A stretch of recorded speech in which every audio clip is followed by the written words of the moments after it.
Bonjour à tous, je suis Jean-Daniel Penaud et je suis ravi d'animer cette table ronde dédiée à la fabrication additive. Alors je pense que vous savez, ou la plupart d'entre vous sait que la fabrication additive sont des nouveaux procédés qui permettent de fabriquer couche par couche des formes qu'on ne faisait pas avant. Et donc sur le papier, plein de belles promesses, vraiment des belles promesses de géométrie incroyable, d'allègement, de pièces de rechange à la demande. Donc là, ce sont les promesses sur le papier, mais qu'en est-il vraiment dans l'industrie? Alors pour ça, on a trois éminents représentants d'industrie que je remercie d'être parmi nous.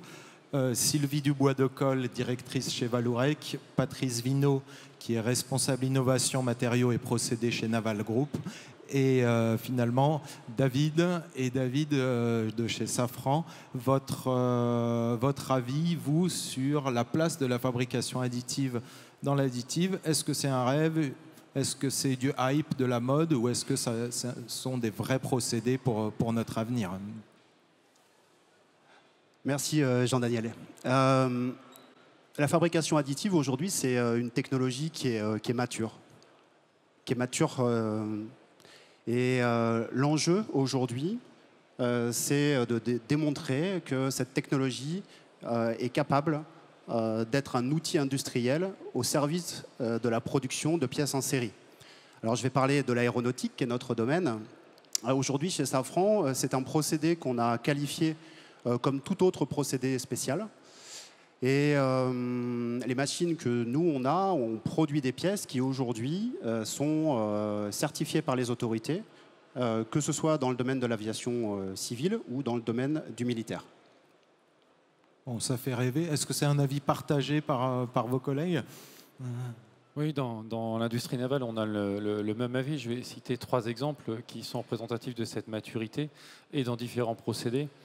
Dans le procédé de fusion laser sur lit de poudre, aujourd'hui, en collaboration avec Ariane Group, on a pu produire des blocs hydrauliques pour des installations de navires, dont un certain nombre ont été livrés à notre client, dont certains ont été montés sur navire pour une pression de service de 300 bars. Quand on installe ce type de pièces sur un système, c'est qu'on croit qu'on est à la maturité technologique sur un navire de guerre. Autre exemple, depuis 2020, on a dans l'autre procédé, le procédé Arc-Fil, une hélice qui tourne sur un chasseur de mines de la Marine nationale. Patrice, est-ce que c'est ce qu'on voit derrière là? Oui, c'est ce qu'on voit ici. Voilà, donc cette hélice, elle a été montée en décembre 2020. Elle a été fabriquée sur le site de Nantes-Indrette en technologie Arc-Fil, Cupro Aluminium. Et donc, c'est un exemple, c'est pas un POC, c'est pas un essai. Cette hélice, elle ira à la durée de vie du navire. Et pour ça, on est sur ce couple entre ce matériau et ce procédé aujourd'hui qualifié, industrialisé. Donc, on ne fait plus de R&D pour ces objets-là. Désormais, c'est le site industriel qui développe ces pièces. Et puis, on a du coup, dans cette maturité, acquis la possibilité de faire de la portabilité du procédé. Et donc, on travaille maintenant, notamment avec nos collègues de Vallourec. Et on a mis une autre pièce à la mer, une pièce de coque en acier au mois de septembre, voilà, choisie dans les nomenclatures d'un navire, qui a été, dont les paramètres ont été développés par Centrale Nantes, partenaire académique, et puis fabriqués par notre partenaire Vallourec pour être mis à la mer. Donc on est réellement, c'est plus du rêve, c'est déjà de la réalité aujourd'hui. Bon, avec ce que nous dit Patrice, Sylvie, vous ne pouvez pas dire que vous ne produisez pas des pièces industrielles. Je vais confirmer.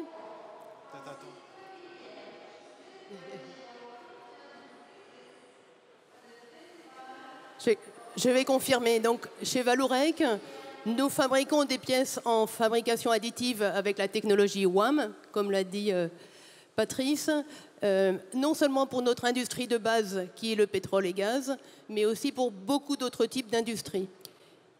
Donc, vous allez voir à l'écran différents exemples de pièces que nous avons fabriquées. Donc, vous voyez par exemple un anneau d'étanchéité qui est fait pour l'énergie hydraulique. Vous voyez des pièces qui sont des brides de préparation pour des raffineries. Et donc, il y en a plein d'autres comme ça.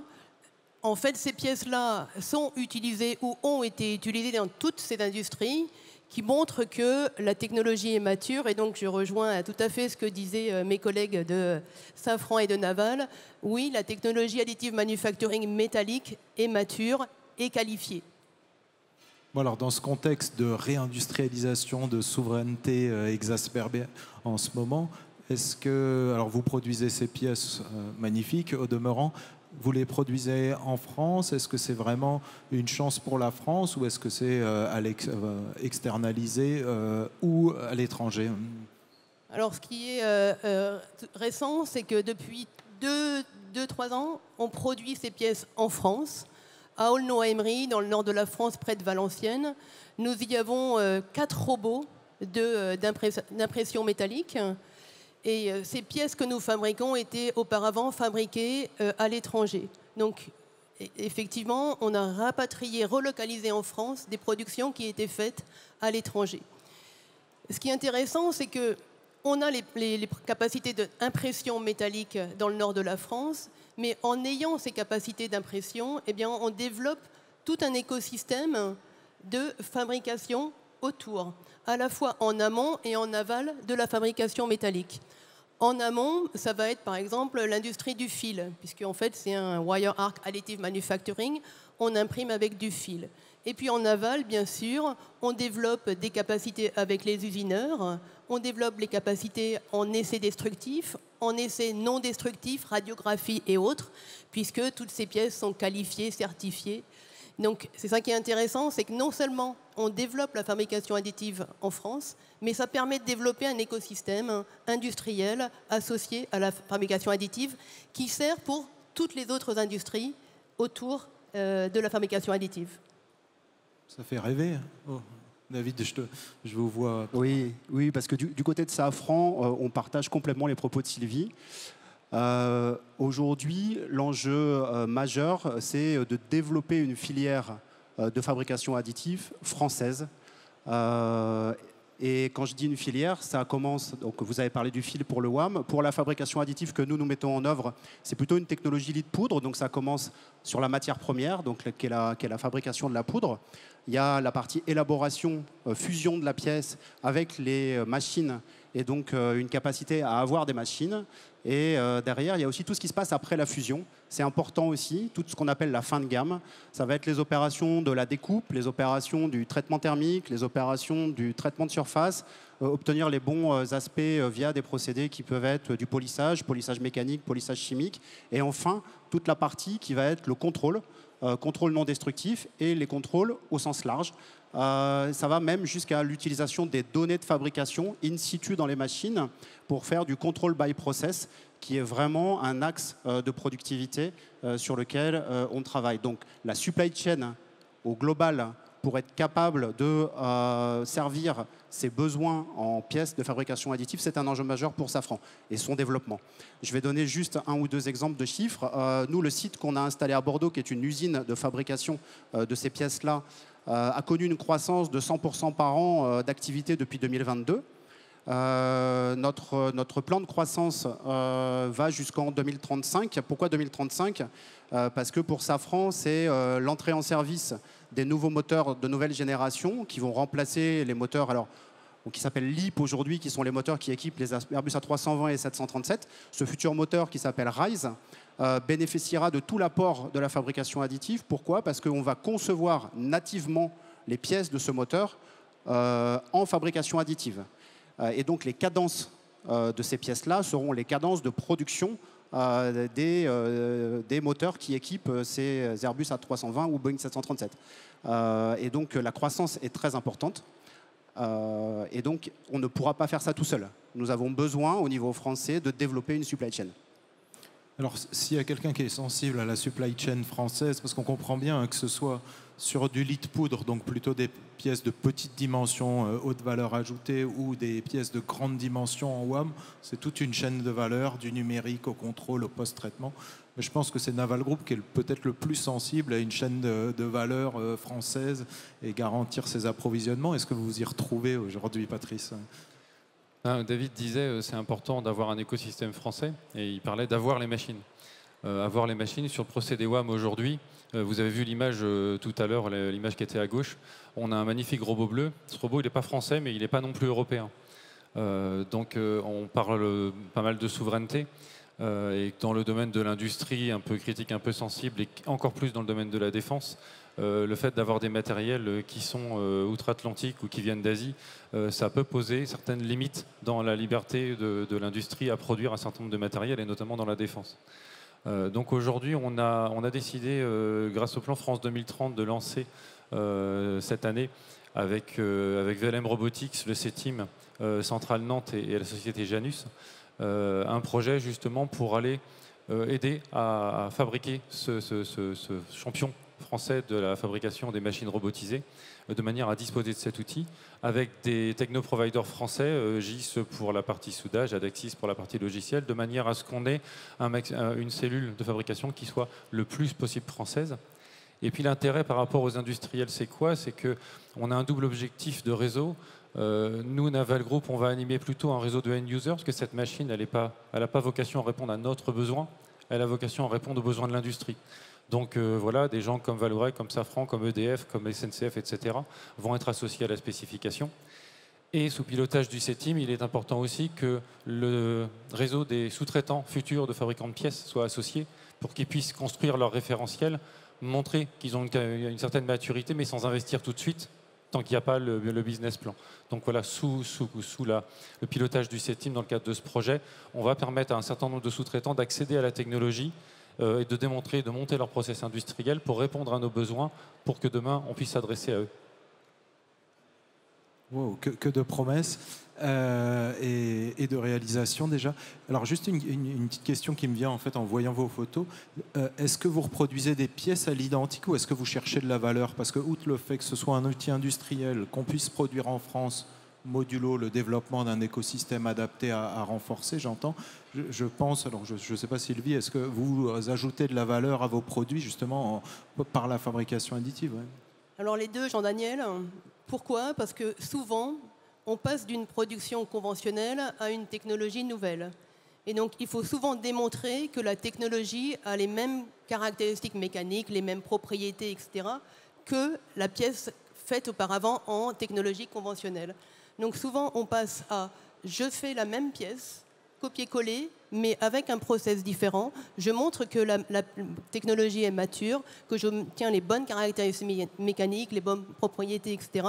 Et une fois que j'ai fait ça, eh ben, je passe à l'étape suivante, qui est j'ajoute des fonctionnalités, je profite pleinement de toute la liberté que me donne cette nouvelle technologie additive manufacturing métallique. Un des atouts, j'imagine, c'est aussi d'alléger, non? Oui. Oui, pour nous, la fabrication additive, c'est une technologie stratégique pour atteindre les objectifs de décarbonation de la filière aéronautique. Deux axes principaux, deux valeurs ajoutées principales. La réduction de la masse des pièces avionnées, donc 20 à 30% de réduction de masse en faisant la pièce en fabrication additive. Et donc moins de consommation de carburant, puisqu'une masse plus petite avionnée. Et le deuxième point, c'est la consommation des énergies et des matières premières au juste besoin. Je vais vous donner un exemple. Si on fait une pièce aujourd'hui en fonderie, admettons une pièce de 1 kg, on va à peu près mettre en œuvre 4 kg de matières premières. Si je reconçois en fabrication additive la même pièce, cette pièce pèsera 800 grammes au lieu de peser 1 kg. Et la quantité de matières premières qu'on mettra en œuvre pour la fabriquer sera 1,2 kg.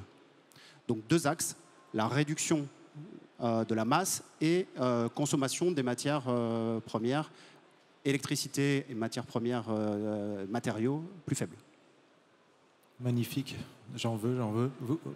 Un commentaire peut-être? On a la même conviction sur le bilan carbone global. Donc dans le cadre du projet que l'on lance cette année, on se donne aussi un objectif sur 3 ans d'être capable de reconstruire ce bilan carbone de la pièce. Parce que nous, effectivement, dans le naval, la masse, c'est un driver moins important. Il existe, certes, quand on allège le propulseur, on allège effectivement les consommations de gazole, on partage le point. Mais effectivement, la question du bilan carbone de la pièce avec la juste utilisation de la matière et la juste mobilisation de l'énergie, que ce soit en fabrication ou derrière en post-traitement avec beaucoup moins d'opérations d'usinage, est un atout considérable.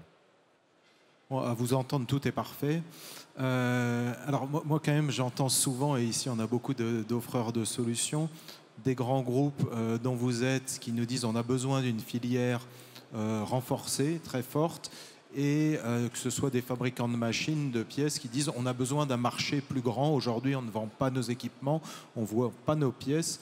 Comment justement accorder vos beaux discours? Alors là, je m'adresse aux plus courageux d'entre vous pour prendre celle-là. Qui veut se lancer? Bon, je peux vous donner un exemple. Alors, je suis d'accord. Je suis d'accord, Jean-Daniel. En fait, on a tout à fait conscience que pour les acteurs de la filière, aujourd'hui, la volumétrie de pièces à faire est faible. Faut bien savoir d'où on vient. Il y a encore quelques années, quand on parlait de la fabrication additive métallique, c'était pour faire des proof of concept. D'accord. Cette époque n'est pas si loin, même si cette époque maintenant est terminée. Donc, on est en train de monter la capacité à fabriquer des pièces comme ça. Si je parle pour Safran, vous avez compris, 2035, c'est la nouvelle génération de moteurs. On est certain à 100% qu'il y aura des pièces en fabrication additive nativement conçues. Maintenant, qu'est-ce qui se passe entre les deux? Ce qui se passe entre les deux, pour notre domaine, qui est le domaine de l'aéronautique spatiale et militaire, c'est qu'on a une compétitivité accrue sur le domaine des lanceurs spatiaux, qui est l'actualité du moment, et qui nécessite à ce que les acteurs proposent de la valeur. On a parlé d'intégration de fonctions, réduction de masse, performance. Et donc ça, c'est une opportunité, c'est pour maintenant.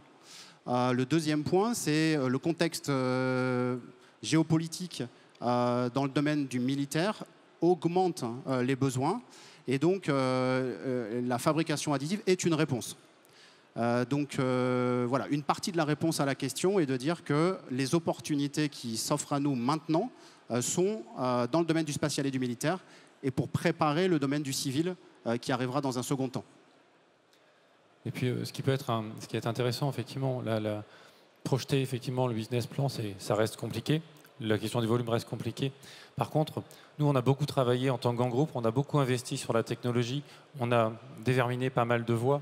Et, nous, on a un exemple, par exemple, on a identifié il y a quelques temps un cas d'usage à plusieurs millions d'euros de ROI qu'on a fini par pas mettre en œuvre, un peu pour la frilosité du programme client, mais aussi beaucoup pour le coût de l'investissement. Donc aujourd'hui, si on a des acteurs industriels qui investissent, nous, le savoir-faire qu'on a acquis, on va le transmettre. On est absolument d'accord pour transmettre parce qu'on a, de toute façon, on ne fera pas tout nous-mêmes. On a une politique Make Team Buy là-dessus qui est de faire en interne et de sous-traiter. Donc ce savoir-faire acquis, il y a de la R&D qui n'est pas à faire par l'industriel parce que nous, on est prêt à transférer. J'ai vu Sylvie sourire au mot frilosité.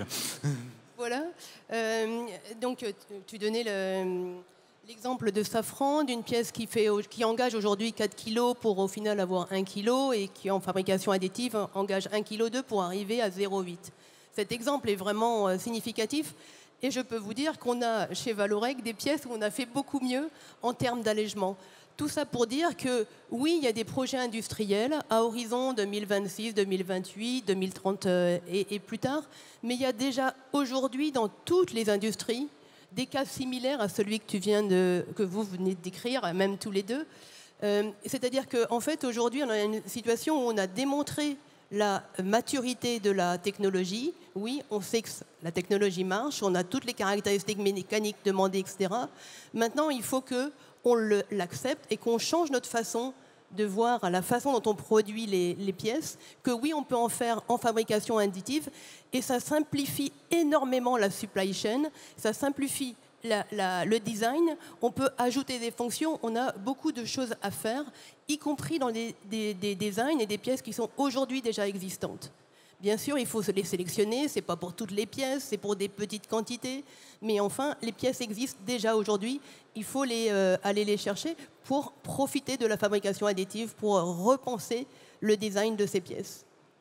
Et si on repense correctement le design, ça devient rentable, ça devient intéressant, parce que c'est souvent un des reproches qui est fait, à tort ou à raison, je l'ignore, mais de dire la fabrication additive est souvent plus onéreuse, donc il faut trouver la valeur ailleurs. Et la valeur, elle est dans le redesign. Des fois, on fait 3 pièces en une. Donc derrière ça, c'est des économies de matière, c'est des économies de supply chain, c'est un tas d'économies et des coûts cachés aujourd'hui qui, demain, n'existeront pas avec la fabrication additive. Et donc c'est ça qu'il faut aller chercher. Et ça veut dire, et je réagissais sur le mot frilosité, ça veut dire changer aussi la façon dont on pense, parce que quand on design une pièce, on design souvent avec un processus et un process conventionnel déjà existant. ça demande à aller plus loin et à se dire, bah, j'ai un process qui me permet beaucoup de choses, comment je repense ma pièce? Bon, alors j'invite tous les frileux à se rapprocher de Sylvie qui va vous aider à adopter la fabrication Alors, additive. Sylvie et toute l'équipe Vallourec. Elle saura orienter, elle saura orienter. David, est-ce que tu veux conclure un mot de la fin? Alors, je reprendrai ce que vous avez dit tous les deux, c'est qu'en tant que donneur d'ordre, on est tout à fait prêt à jouer notre rôle vis-à-vis des acteurs du secteur, de la supply chain, c'est-à-dire partager nos bonnes pratiques, expliquer quels sont les process à appliquer et confier des activités en bail pour être capable de faire décoller cette activité et cette supply chain. Voilà, donc Safran, nous à Bordeaux, on a investi 80 millions d'euros sur le sujet avec l'aide de la région Nouvelle-Aquitaine.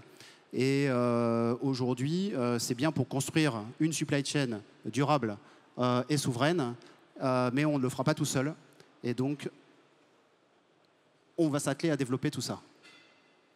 Merci beaucoup à tous les trois. Je vous remercie vivement d'avoir participé.